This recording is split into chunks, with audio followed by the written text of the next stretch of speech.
Hey, welcome back to The Past is Alive. Thanks for tuning in. I hope you're all having a good evening. Tonight's video is another episode of the weekend recap, which I usually do on Sundays, but last night we did the 92 Donruss case break, so we postponed it until tonight. But as you can see in front of me here, we got a ton of stuff over the weekend. Went out to Ohio, went to some flea markets, and also stopped at some other places and picked up some things.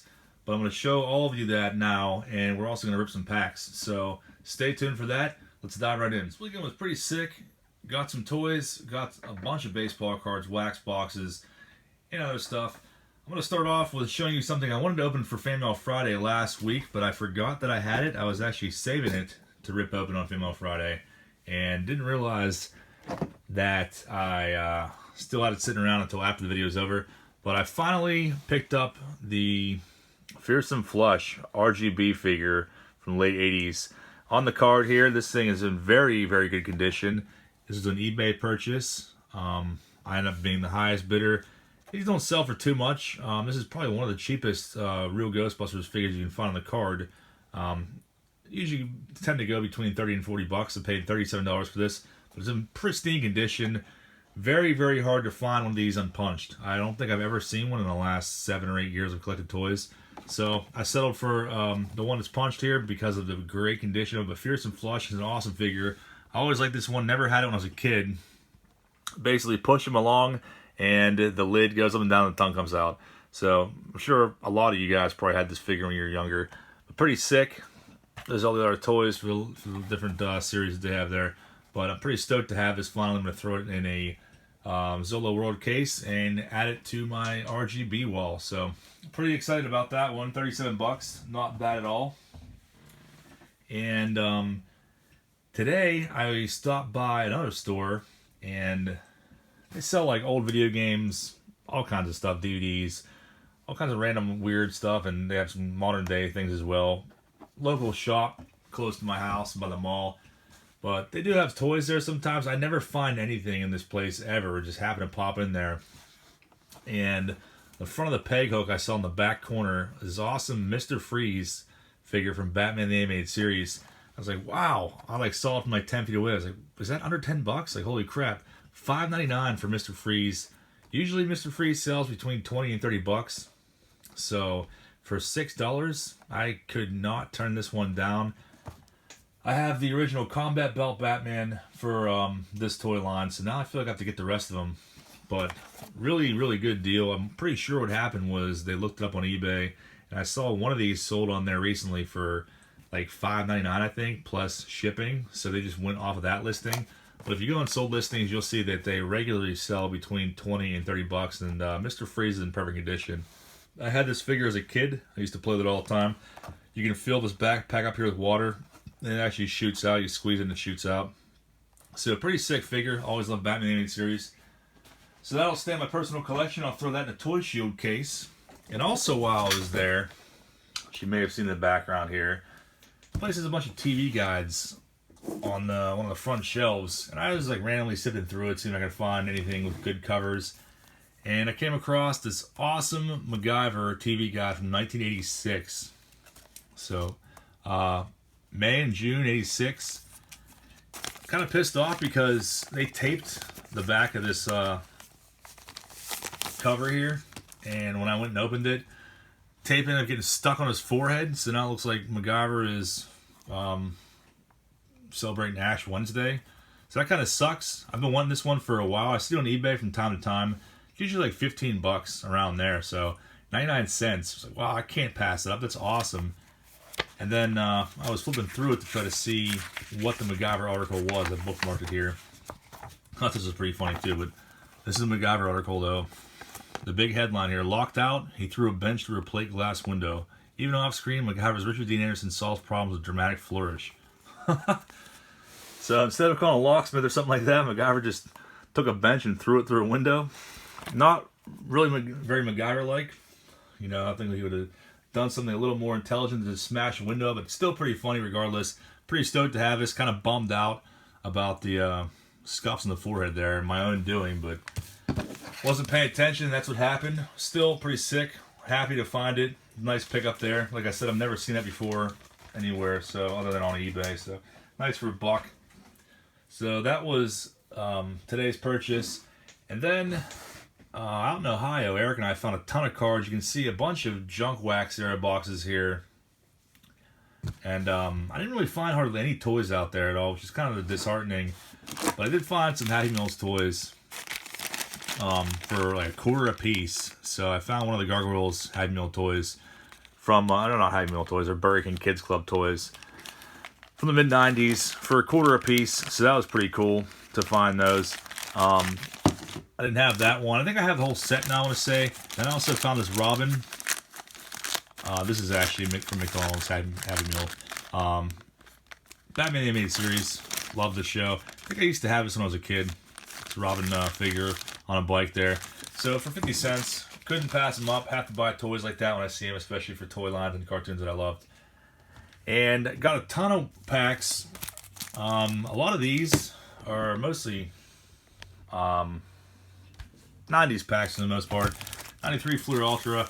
I'm probably going to, in the future, pretty soon, I'm probably going to do different tiers for Patreon.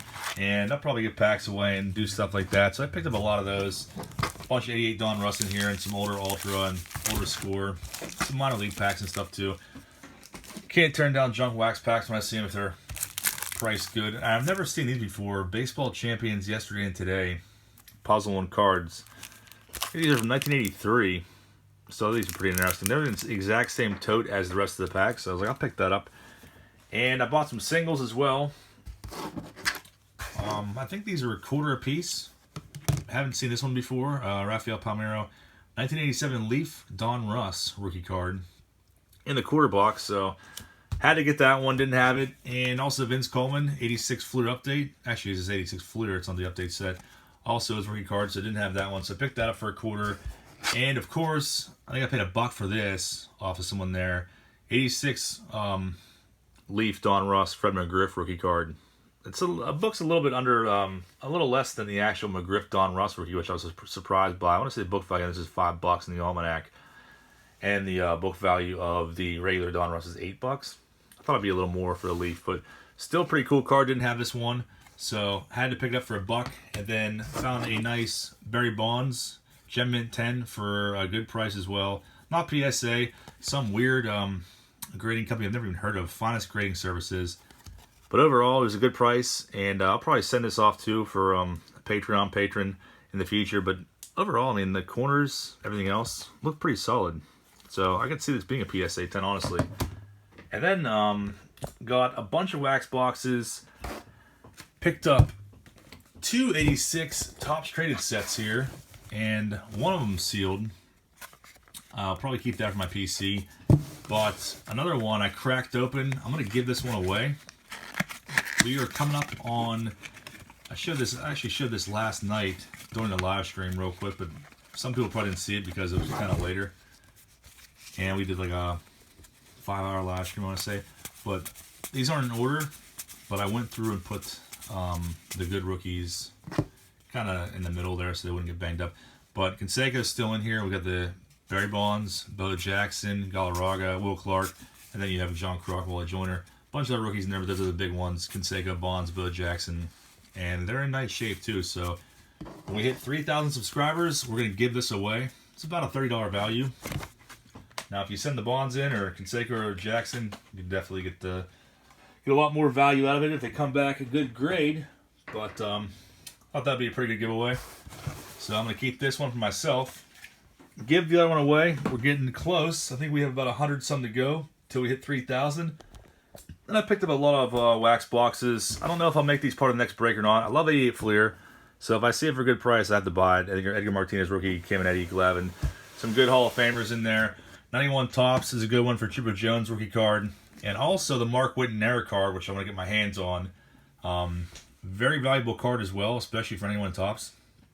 Maybe we'll rip that one day and see if we can find it. And also 90 Bowman, the awesome Frank Thomas rookie card, and Sosa's in there, and a few others. 89 Score.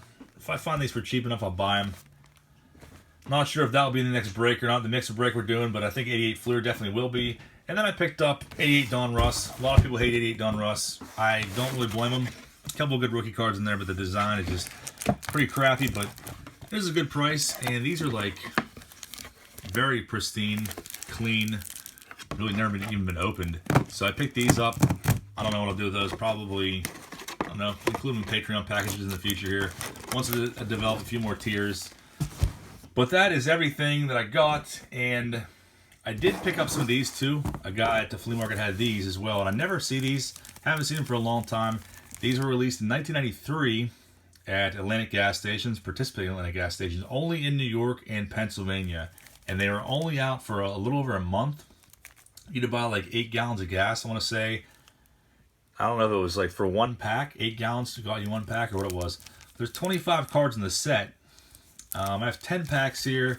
I figure we'll rip these up. I paid $0.25 a piece for these packs just to have some fun. So I figure maybe we can put the set together, give it away in the future or something like that. And also, on top of that, one of Barry Bonds' very first photos of him with the Giants is on his card in here. So they're very similar to the actual 93 Fleer design, other than the gray border that 93 Fleer had, which is really boring and generic. Never really cared for 93 Fleer, but I used to buy them all the time just because how cheap they were. So I'm hoping we get all 25 cards. Card 25 is a checklist. I think the best cards in the set are probably Nolan Ryan and Rifkin, or Bonds maybe, as far as value goes. But it's mostly all stars. See another Sandberg in the back there, another Sheffield, Alomar, Kruk. There's a Glavin. So we're getting some of the same cards. Hoping we can put the set together on 10 packs. So that's 50 cards. I see a Terry Pendleton, so I welcome any different cards here. Packs are pretty hard to open. I figure $0.25 a piece for these, couldn't go wrong. And is this the checklist? Very nice. 25 of 25, you see there, another Cecil Fielder. Any events like, there's the Ripken, so we may actually complete the whole set. Looking forward to that, be pretty sick. Maybe we'll give that away at some point here. There's a Mattingly, so that's one we haven't seen yet. I think the whole set books at like $8. Still pretty cool though, because these are pretty, like I said, there's the Bonds, very nice. Holding his Giants jersey there, so that was one of his first pictures when he went to the Giants from the Buccos. There's a Clemens and a Darren Dalton, Frank Thomas, and a Mattingly. So we might be getting close to completing this set. I figure, you know, I'm not sure if you can go on eBay and buy a box of these or how that works. There's no Ryan, but only a limited release in 2 states, and for a little over a month. I wonder how many of these they made. Another Frank Thomas, another Mattingly, Clemens, Dalton, and Nolan Ryan.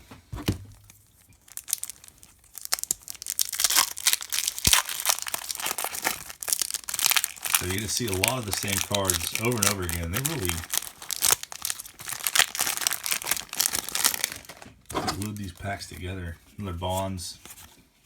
So some repeat packs here. Might be kind of tough to actually get all 25 cards. Not sure which ones we're missing. Another Nolan Ryan here I see. I think the Nolan Ryan book's at like $250. Frank Thomas, Mattingly, Clemens, Nolan Ryan. I think that's 3 packs in a row, the same cards. Fred McGriff, that's a new one. We haven't seen that one yet.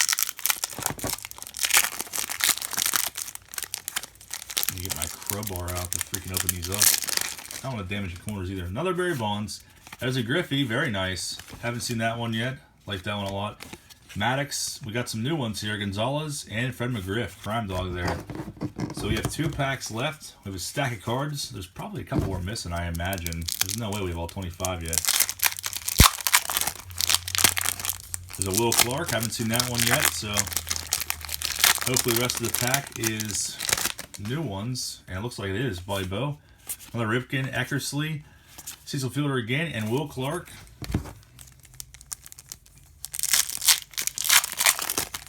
And I see another Nolan Ryan. Hopefully, we got some new ones in here. Gonzalez, McGriff, Griffey Jr. again, Maddox, and Nolan Ryan. So I took a minute here and went through all these Fleer Atlantic cards, and I just barely got the complete set out of 10 packs. So pretty awesome. Just barely. Roberto Alomar leads it off. Bonds is second. Bobby Bell only got one of that card out of 10 packs. Will Clark's number 4, only got one of his cards out of those packs. Clemens, Dalton, Eckersley, only pulled one of his. Cecil Fielder, Tom Glavine, Juan Gonzalez, Griffey Jr., Kruk, Greg Maddux, Don Mattingly, Crime Dog, McGuire, Terry Pendleton, Puckett, Ripken Jr., Nolan Ryan, Sandberg, Sheffield, Thomas, Andy Van Slyke, only pulled one of his cards too, and the collector's checklist of all 25 cards. So pretty excited that I got the whole set out of 10 packs. It's pretty awesome. And then I have some doubles as well, doubles and triples of a few cards. So pretty excited about this weekend's haul. And I will have a video for you on Wednesday. Thanks for watching this one. Let me know down below in the comments what you like that I picked up. And Wednesday we're doing another wish book video. So stay tuned for that and enjoy the rest of your night, guys. I'll see you later.